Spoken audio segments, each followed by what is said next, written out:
নমস্কার, আমি তনুশ্রী। তনুশ্রী রান্নাঘরে আপনাদের সবাইকে স্বাগত। আপনারা কেমন আছেন? আশা করছি আপনারা ভালো আছেন, আর আমিও আপনাদের ভালোবাসায় ভালোই আছি। আজকের আমার রেসিপি মুগ ডাল বাটা সবজি। রেসিপিটা ভালো লাগলে স্কিপ না করে সম্পূর্ণ দেখার অনুরোধ রইল। চলুন ঝটপট রেসিপিটা শুরু করা যাক। আমি এখানে হাফ কাপ অর্থাৎ 50 গ্রাম মুগ ডাল নিয়েছি। শুকনো খোলায় হালকা লাল করে ভেজে নেব। ডাল ভাজতে ভাজতে আপনাদের দেখিয়ে দিই আমি কী সবজি নিয়েছি। আলু, পটল আর ঝিঙে। আপনারা চাইলে কুমড়োটাও ব্যবহার করতে পারেন। দেখুন, ডালটা হালকা ভাজা হয়ে এসছে আর সুন্দর রং ধরেছে। এই পর্যায়ে গ্যাসের ফ্লেমটা বন্ধ করে ডালটা সম্পূর্ণ ঠান্ডা করে নেব। পুরনো বন্ধুদের অসংখ্য ধন্যবাদ আমার পাশে থাকার জন্য। নতুন বন্ধুদের জানাই সাদর আমন্ত্রণ।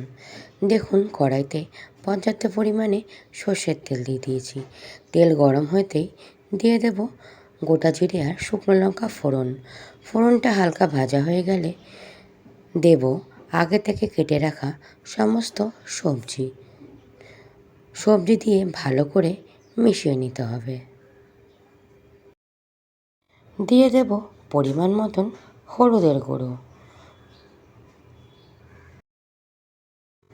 দিয়ে দেব স্বাদ মতন লবণ, আর দেব অর্ধেক টমেটো আর 3 থেকে 4টে কাঁচা লঙ্কা। আজকের আমার রেসিপি যদি আপনাদের ভালো লাগে, রেসিপিটা সম্পূর্ণ দেখে লাইক, শেয়ার, কমেন্ট আর চ্যানেলটাকে সাবস্ক্রাইব করে আমার পাশে থাকার অনুরোধ রইল। কথা বলতে বলতে দিয়ে দিলাম 1 চামচ ধনে জিরে ভাজা মশলা, আর দিয়ে দেব পর্যাপ্ত পরিমাণে জল দিয়ে নাড়াচাড়া করে ঢাকা দিয়ে সবজি সেদ্ধ করে নেব। আজকের আমার রেসিপি মুগ ডাল বাটা সবজি, সম্পূর্ণ নিরামিষ।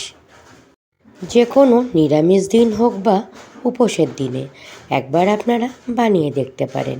খেতে কিন্তু অসাধারণ হয়। দেখুন, আগে থেকে গুঁড়ো করে রাখা মুগের ডাল দিয়ে দিলাম। দিয়ে ভালো করে নাড়াচাড়া করে সমস্ত উপকরণ আরও একবার মিশিয়ে নিলাম। দিয়ে দেব পরিমাণ মতন লবণ আর 1 চামচ পরিমাণে চিনি। যে কোনো নিরামিষ রান্না যদি একটু মিষ্টি হয় তাহলেও কিন্তু খেতে ভালোই লাগে। এবার দিয়ে দেব সর্বশেষ উপকরণ 1 চামচ পরিমাণে ঘি আর সামান্য পরিমাণে গরম মশলার গুঁড়ো দিয়ে ভালো করে মিশিয়ে নিলেই তৈরি হয়ে যাবে আজকের সম্পূর্ণ নিরামিষ রেসিপি ডাল বাটা সবজি। দেখুন বন্ধুরা, দেখতে কতটা সুন্দর আর লোভনীয় হয়েছে। দুপুরবেলা গরম গরম ভাতের সাথে হোক বা রাতে রুটির সাথে খেতে কিন্তু অসাধারণ লাগে।